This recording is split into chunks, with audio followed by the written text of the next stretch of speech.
Soyez les bienvenus dans la bafouille d'un gentilhomme en devenir. Je suis Julien, votre hôte. Dans les pages de Valeurs actuelles, les retraités de la Grande Muette ont décidé de sortir de leur silence en écrivant, en adressant une tribune, une lettre de doléance à Sa Majesté très satanique, Emmanuel Macron Ier, le nabot des enfers. Pour un retour de l'honneur de nos gouvernants, 20 généraux appellent Macron à défendre le patriotisme. À l'initiative de Jean-Pierre Fabre-Bernadac, officier de carrière et responsable du site Place Armes, une vingtaine de généraux, une centaine de hauts gradés et plus d'un millier d'autres militaires ont signé un appel pour un retour de l'honneur et du devoir au sein de la classe politique. Valeurs actuelles diffusent avec leur autorisation la lettre empreinte de conviction et d'engagement de ces hommes attachés à leur pays. La source en description.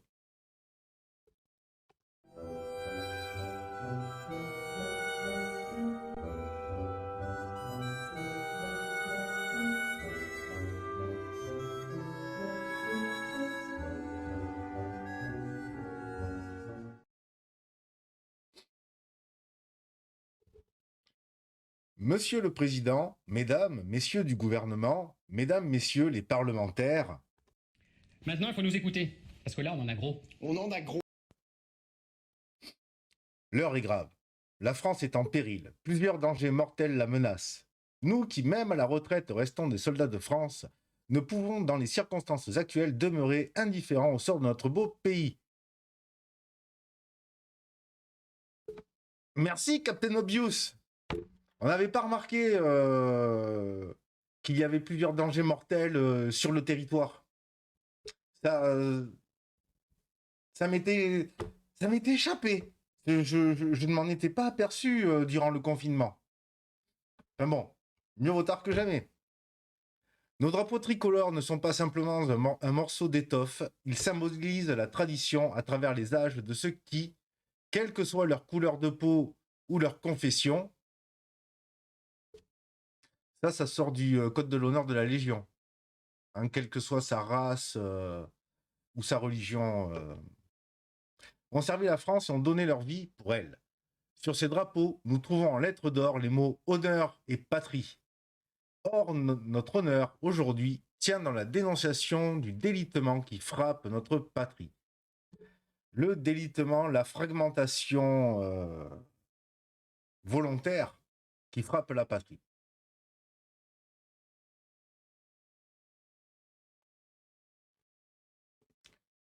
Alors,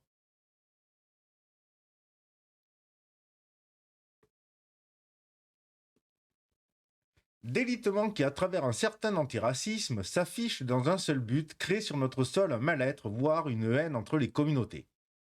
Aujourd'hui, certains parlent de racialisme, d'indigénisme et de théorie décoloniale, mais à travers ces termes, c'est la guerre raciale que veulent ces partisans haineux et fanatiques. Ils méprisent notre pays, ses traditions, sa culture, et veulent le voir se dissoudre en lui arrachant son passé et son histoire. Ainsi s'en prennent-ils par le biais de statuts à d'anciennes gloires militaires et civiles en analysant des propos vieux de plusieurs siècles. Plusieurs choses, bien entendu, à observer. Ici sont directement visées certaines organisations. Il y en a pléthore. Vous avez les antiracistes de la Ligue de défense noire, vous avez les antiracistes de l'UNEF, vous avez les antiracistes de la LICRA, vous avez Touche pas mon pote, SOS Racisme, c'est... et ils n'arrêtent pas de revendiquer, de dire à quel point on a été méchant avec eux, euh, que c'est abusé et que on les a colonisés, que c'est honteux, qu'on leur doit de l'argent, qu'on leur doit tout, qu'on les a colonisés, qu'on s'en est servi comme esclaves pour construire le pays.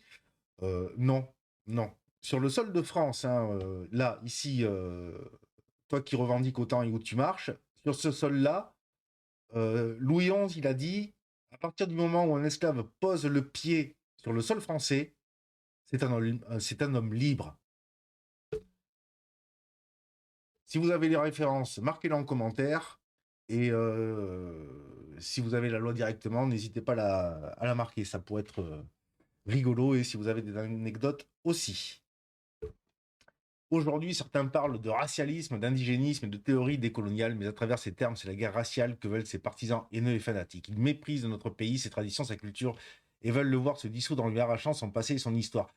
Ils, ils haïssent le pays, ils nous haïssent, ils haïssent l'homme blanc. En vérité, on est complètement dans une question raciale. C'est des organisations qui manipulent, enfin qui encouragent les gens racisés à haïr les blancs.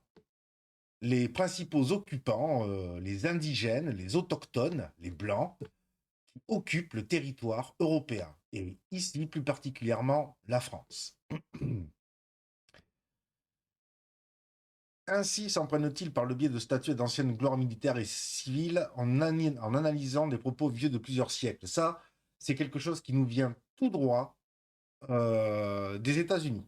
Ça, c'est la culture occidentale américaine. On est en plein dedans.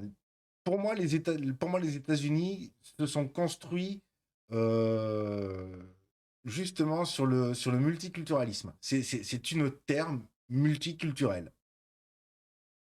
C'est une terre qui est jeune et qui, pour moi, est multiculturelle. Si vous n'êtes pas d'accord, dites-moi-le.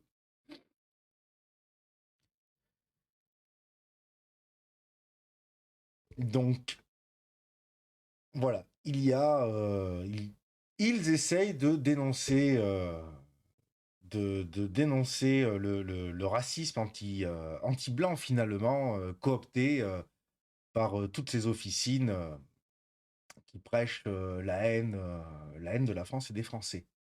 Des Français d'origine européenne.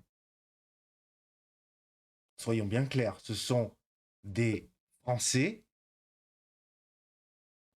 d'origine africaine et moyen-orientale qui nous haïssent. Nous, les autochtones, les indigènes de France. Blancs européens. C'est bon, tout est dans le contexte là. On est bien dans. La constatation est bien faite.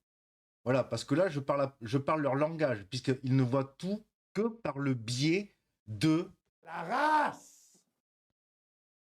la race. Ils ne voient tout que par le biais de la race et cherchent à tout prix et à tout moyen euh, à nous faire plier le genou devant eux.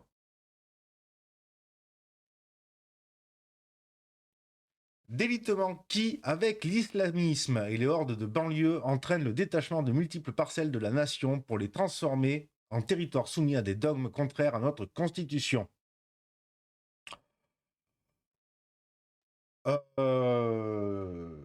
Ça s'appelle la charia. Hein, l'islamisme et les hordes de banlieue qui entraînent le détachement avec les dogmes contraires à la constitution, c'est deux choses. Vous allez voir, il y a un certain fil culturel conducteur, en fait, on s'aperçoit. L'islamisme, c'est le musulman extrémiste qui a décidé de franchir le cap. Vous voyez, c'est le moment où il décide de sortir son couteau de cuisine et, et de continuer le travail d'Al-Qaïda. Il le fait avec foi et conviction. Hein. Il n'a pas plus un pet au casque que les autres. Hein. Il a craqué, c'est tout. Il sait très bien ce qu'il fait. Bref. Et d'un autre côté, nous avons les hordes de banlieue, qui ne sont pas des islamistes. Non, ce sont des musulmans élevés, biberonnés à la culture du ghetto américain et dans la haine de la France parce que l'Algérie, parce que les colonies. Vraiment, excusez-moi de ne pas m'excuser en fait. Ce sont des endroits où ils se sont tous réunis ethniquement ils se sont réunis pour la plupart entre musulmans, et même si c'est 3 connards, parce que voilà, l'islamiste, c'est un connard, et les hordes de banlieue, c'est peut-être, c'est pareil, hein, c'est 10 connards qui foutent la merde. Mais ils font la loi, et j'ai l'impression qu'ils sont quand même assez nombreux. Faut rajouter de la population, hein. Ça reste une partie infime, mais assez nombreuse. Euh,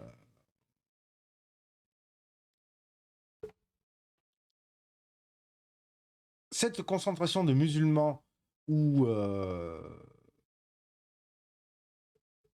où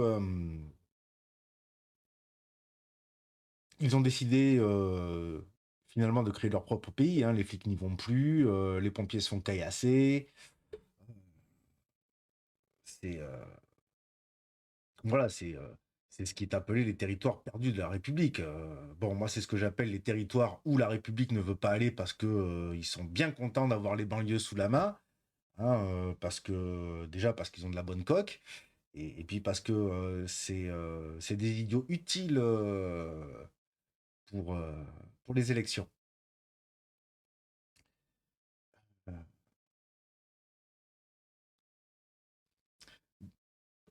Et aussi, ils se sentent en force.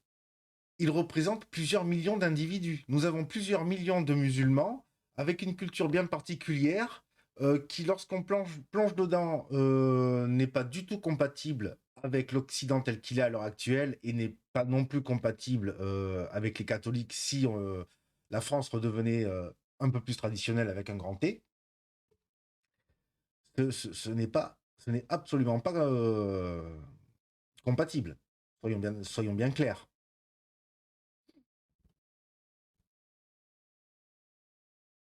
Or, chaque Français, quelle que soit sa croyance ou sa non-croyance, est partout chez lui dans l'Hexagone. Il ne peut et ne doit exister aucune ville, aucun quartier où les lois de la République ne s'appliquent pas.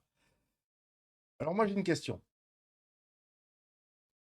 Dans une société où un Noir, un Africain, un Moyen-Oriental, un Asiatique peuvent être Français, et des personnes à qui l'État encourage de garder sa culture, donc culture, je sais pas moi, algérienne, turque,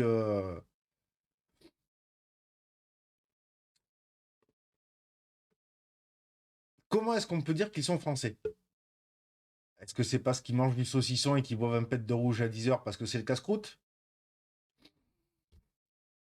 À quoi reconnaît-on un français?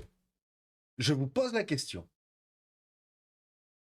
À quoi reconnaît-on un français? Je vous pose la question. Dites-moi ça en commentaire. Répondez-y en commentaire. Je serai très heureux de vous voir débattre, argumenter sur cette question fondamentale de l'identité.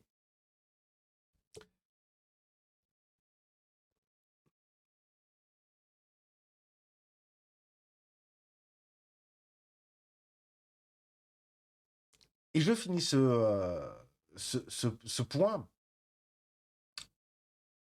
euh, en disant, en répétant que nous avons une population musulmane significative de la population globale des Français sur notre sol, et qu'ils ne sont pas compatibles. Ah, c'est pareil, s'ils ne sont pas compatibles, argumentez, observez autour de vous, hein, discutez avec eux. C'est pas vraiment compatible, hein. C'est pas les premiers à pleurer ni à s'émouvoir quand un Français d'origine européenne, autochtone et indigène à la France euh, se fait tabasser. Ou faut voir leur réaction quand Notre-Dame brûle, hein. Ça aurait été une mosquée, je pense qu'ils n'auraient pas eu la même réaction, hein. On les aurait vus défiler dans les rues, beaucoup plus que ça. Les cités se seraient embrasées, hein, pour en revenir au sujet. J'observe, je constate. Chaque fois, c'est comme ça.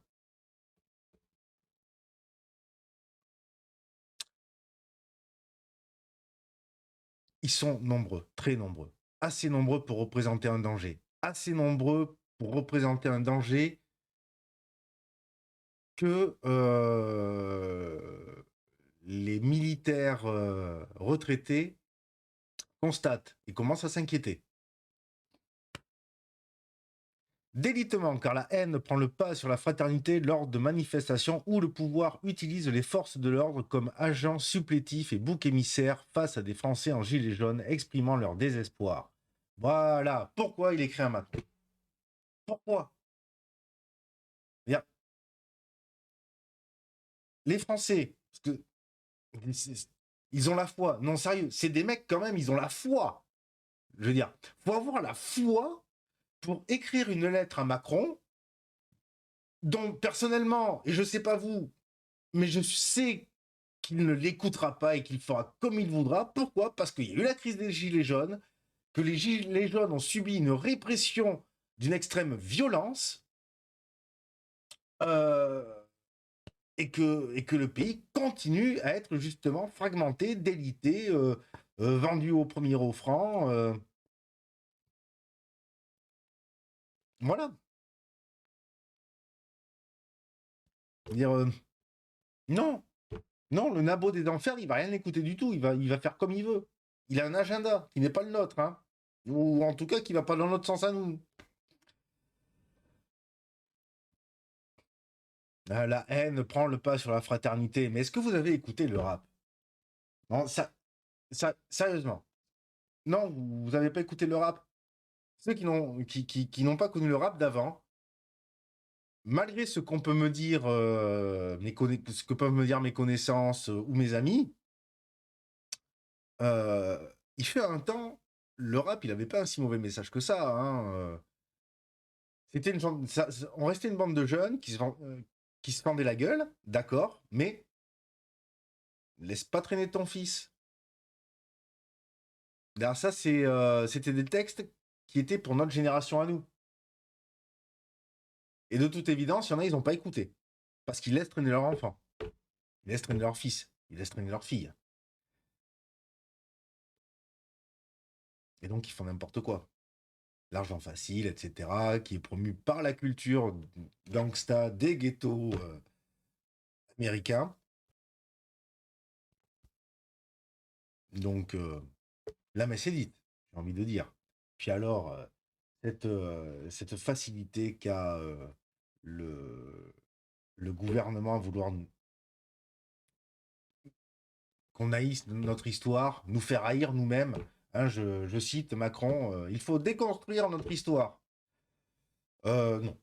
Non, non, je ne vais pas déconstruire mon histoire. Il est hors de question que je déconstruise les Celtes, il est hors de question que je déconstruise l'époque gallo-romaine, il est hors de question aussi que je détruise la vertu qu'a apporté saint Thomas d'Aquin au catholicisme, et je n'en remercierai jamais assez Dieu de nous avoir quand même donné Aristote pour ça. C'est un vocabulaire très compréhensible par les Européens, ça nous parle. Je ne reviendrai pas non plus justement sur toute la période médiévale, où justement, durant cette période-là, un certain Charles Martel a dit justement à des kebabiers qui se pointaient à Poitiers, il a fait non, non, non, non, non, vous en fait, vous rentrez pas. Pourquoi? Parce que vous commencez, vous venez, vous raquettez. Non, moi j'ai l'impression que depuis l'an 800, il y a des trucs qui n'ont pas vraiment changé en fait, hein. Parce que vous constatez la même chose que moi. Alors,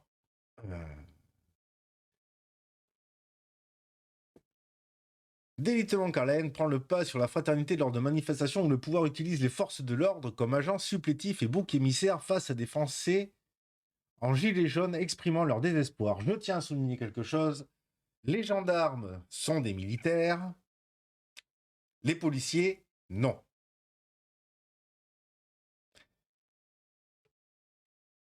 Il me semble que la BAC, par exemple, c'est la police nationale, il me semble. Les CRS, c'est pareil, c'est une compagnie de la police. Ce n'est pas l'armée. Ceci alors que des individus infiltrés et encagoulés saccagent des commerces et menacent ces mêmes forces de l'ordre. Oui, alors tout le monde le sait. Les ordres, ils ont été donnés justement d'avoir un certain laxisme vis-à-vis de certaines personnes, d'agir. Il les voyait arriver, mais l'ordre qui leur était donné était de ne pas agir, sauf quand c'est devenu trop tard. Petit rappel. Et de toute façon, c'est à ce moment-là que justement toute la gauche du progressisme sociétal a infiltré le mouvement. Et c'est parti en couille. Pourtant, ces dernières ne font qu'appliquer les directives parfois contradictoires données par vos gouvernants. Par vous, gouvernants. Voilà, c'était ce que je disais un peu plus haut. Ça correspond à mon analyse. Les périls montent, la violence s'accroît de jour en jour. Oui. Oui, la violence s'accroît de jour en jour, mais j'aimerais que on parle, par exemple, un petit peu plus de la violence qui est faite aussi contre les catholiques. Hein, tous les tags sur les églises, les vols, etc. La violence islamique aussi. Parce que t'as beau être gangsta, si t'écoutes un petit peu le musulman, ça gonfle l'ego de se dire que pour Dieu, on est mieux que les autres. On vaut mieux que les autres. Et que notre devoir est de les massacrer. Donc, finalement, pour ces hordes des banlieues, raqueter un petit blanc, c'est presque une bonne action. Hein. Ils iront peut-être même au paradis pour ça. Hein. Puis, c'est quand même écrit que 70 vierges. Ah oui, c'est 70 vierges si tu meurs en martyr. Il n'y a plus de martyrs, ils ont arrêté de se faire sauter la gueule. Dans les coupes des têtes. Il n'y a pas un jour qui se passe sans des agressions, sans ce genre d'agression. Qui aurait prédit il y a 10 ans qu'un professeur serait un jour décapité à la sortie de son collège? Je sais pas. Je sais pas. Il y a 40 ans, il y en a qui l'avaient prévu. Il y en a qui l'avaient prévu. Alors on cite souvent Le Pen, mais même Georges Marchais le disait. Et il y a 10 ans, oui, j'en connaissais un certain nombre, mais ces gens-là, le gouvernement ne veut surtout pas qu'on les écoute. Alors, c'est la censure YouTube, voilà, c'est le shadow banning, enfin, tout ce genre de choses que nous connaissons.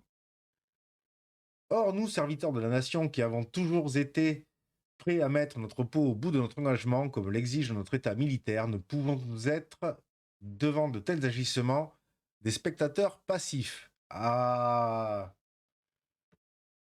qu'est-ce qui va se passer?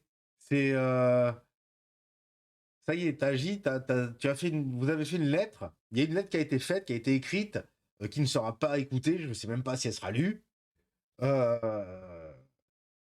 Et il va se passer quoi? Vous allez prendre la Thompson, descendre dans la rue. Mais vous avez loupé le coche, les gars. Vous comptez former des milices et aller prendre d'assaut les territoires perdus de la République. Je sais pas, qu'est-ce que vous en pensez? Aussi, ceux qui dirigent notre pays doivent impérativement trouver le courage nécessaire à l'éradication de ces dangers, mais ils veulent pas. Ils ne veulent pas. Ils ne veulent pas. Ils ne veulent pas.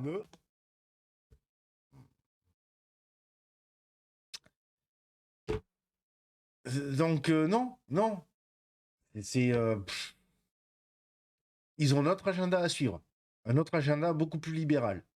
Et justement, toutes ces hordes qui sont importées, alors je parle des nouveaux migrants, vous savez, les migrants clandestins, ce sont des clandestins qui n'ont rien à foutre chez nous. Mais peut-être qu'on aura l'occasion de le traiter dans une prochaine bafouille. Selon les articles, nous verrons. Pour cela, il suffit souvent d'appliquer sans faiblesse des lois qui existent déjà. Oui, Mais il faut donner aux forces de l'ordre le pouvoir, justement, d'utiliser la seule arme, véritable arme qu'ils ont entre les mains, la dernière arme qu'ils ont et que les autres n'ont pas, le monopole de la violence. L'État a le monopole de la violence. Les mecs, ils s'avoient donc à la Kalachnikov quand même dans les quartiers. Enfin, on a tous vu à Marseille l'été dernier. Donc à un moment donné, ouais, il va peut-être falloir rentrer dans le bousin et puis il va falloir avoiner. Je sais pas, je préfère. Enfin, la situation est devenue tellement extrême, c'est devenu n'importe quoi.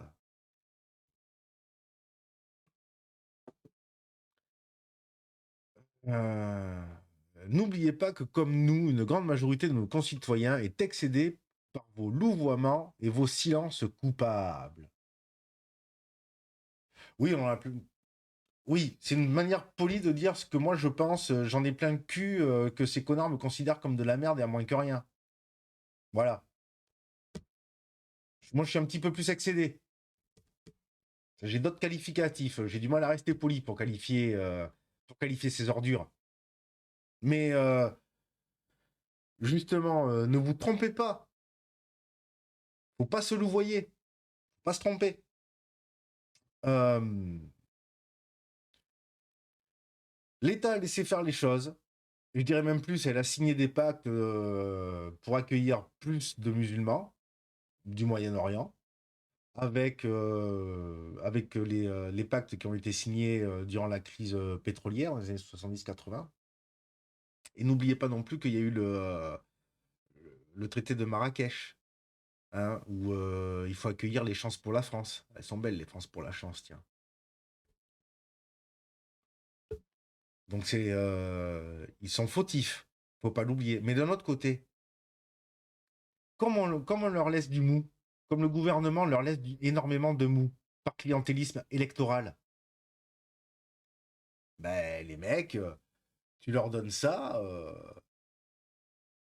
ils te prennent le bras.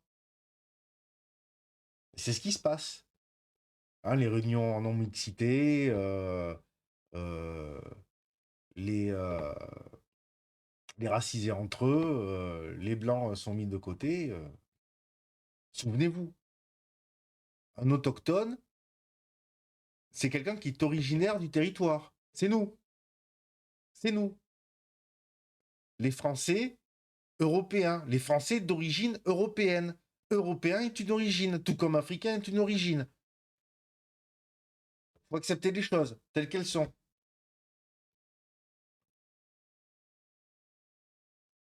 Comme le disait le cardinal Mercier, primat de Belgique, quand la prudence est partout, le courage n'est nulle part. J'espère que les militaires vont lire cette lettre. Et surtout ça. Alors, mesdames, messieurs, assez d'atermoiements. L'heure est grave, le travail est colossal, ne perdez pas de temps et sachez que nous sommes disposés à soutenir les politiques qui prendront en considération la sauvegarde de la nation. Comment dire Alors, ils ne perdent pas le temps. Non, non, non, non. Depuis Hollande, ça s'est accéléré. Ça va de plus en plus vite. C'est, ça va de plus en plus vite. Par contre, si rien n'est entrepris, le laxisme continuera à se répandre inexorablement dans la société, provoquant au final une explosion et l'intervention de nos camarades d'actifs dans une mission périlleuse de protection de nos valeurs civilisationnelles et de sauvegarde de nos compatriotes sur le territoire national. On le voit, il n'est plus temps de tergiverser, sinon demain la guerre civile mettra un terme à ce chaos croissant et les morts dont vous porterez la responsabilité se compteront par milliers. Nous l'avons vu plus haut, les militaires ont la foi. Ils ont encore la foi dans la République. Mais ce que nous pouvons voir là, c'est qu'ils ont aussi les foi.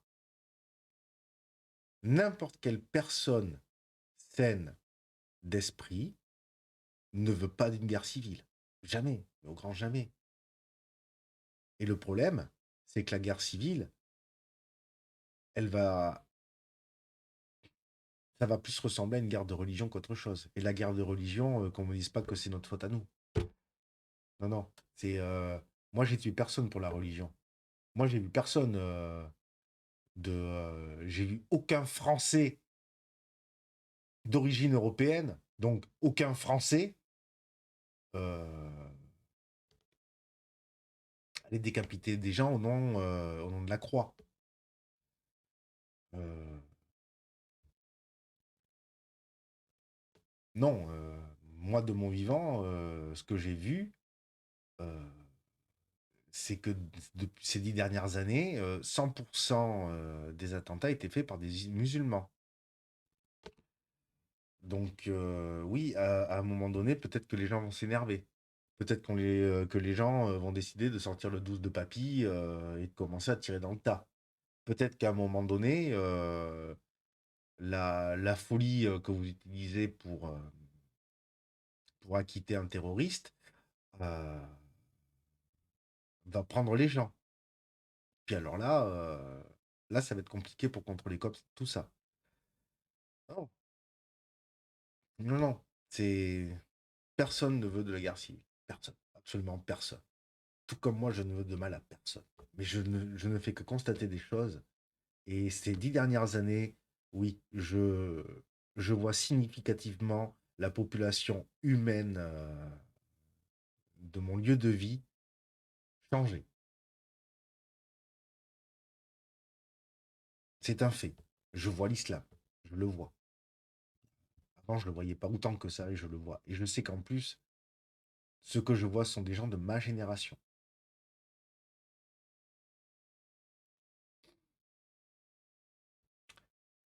Voilà. C'est malheureux. Écoutez, commentez. Dites-moi ce que vous avez pensé de cet article. Ah, dernière analyse aussi. Ça, on est à 1 an des élections. Ça va être un outil formidable. Ça y est, il faut commencer à faire monter l'insécurité, faire monter la colère des gens, faire monter l'extrême droite, pour être sûr de faire passer au deuxième tour le candidat choisi, l'élu, face au parti d'extrême droite. Voilà, là, ça y est, les stratégies sont en place. Enfin, les stratégies, la chronologie actuelle des élections est en place. Donc, il n'y a plus qu'à suivre tout ça. N'hésitez pas à commenter, pouce bleuisé, pouce rouge, rougissez, partagez si vous avez trouvé que c'est intéressant et que ça apporte quelque chose. Euh, Faites-moi bouger cet algorithme pour qu'on ait plus de visibilité. Sur ce, à plus tard. Merci de rien. Au revoir, messieurs, dames.